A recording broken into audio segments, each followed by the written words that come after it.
fortunate to have received these guests to the White House who are national leaders on so many issues, and in particular on one of the biggest issues, if not the biggest issues that our democracy faces, which is these concerted, intentional efforts to deprive the American people of their right to vote.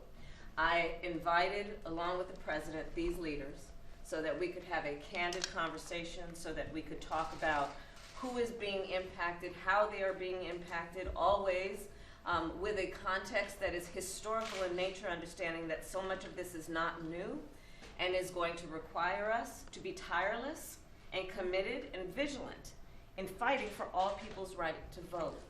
I look at the leaders that are at this table who are also women and also black women, and I see Sojourner Truth.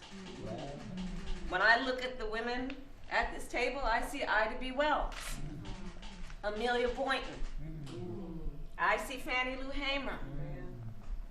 I see Constance Baker Motley.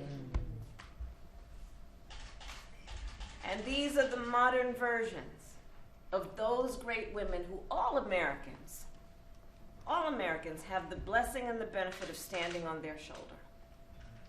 So this meeting has been a meeting and a discussion among leaders who are national leaders, who are American leaders, about what we must collectively as a nation do to stand up for our democracy. You know, yesterday I hosted the Chancellor of Germany in my home, in the official residence of the Vice President of the United States. And we discussed our collective responsibility to fight for democracies around the world. And in the context of that conversation, voting rights in America came up. Because this is not only an issue for us as Americans in terms of the ability to exercise our voice, our rightful voice in our democracy.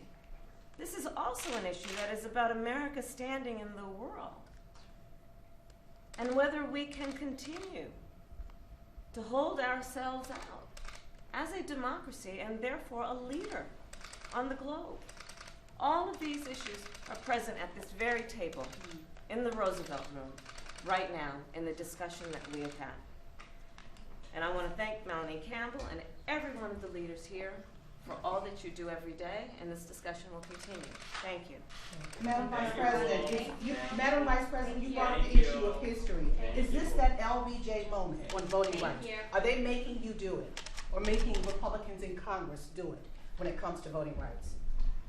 No one is going to make us do what we know is our right and responsibility, which is to fight for our democracy and fight for our rights every day of the week. And this is, let's be clear, not about any one racial group or gender group. This is about all Americans. This is not an issue about Democrats versus Republicans. This is about Americans. And this group of national leaders are very clear about that. This is a fight for all people, regardless of who they voted for in the last election or who they vote for in the next election. Thank you. Thank you.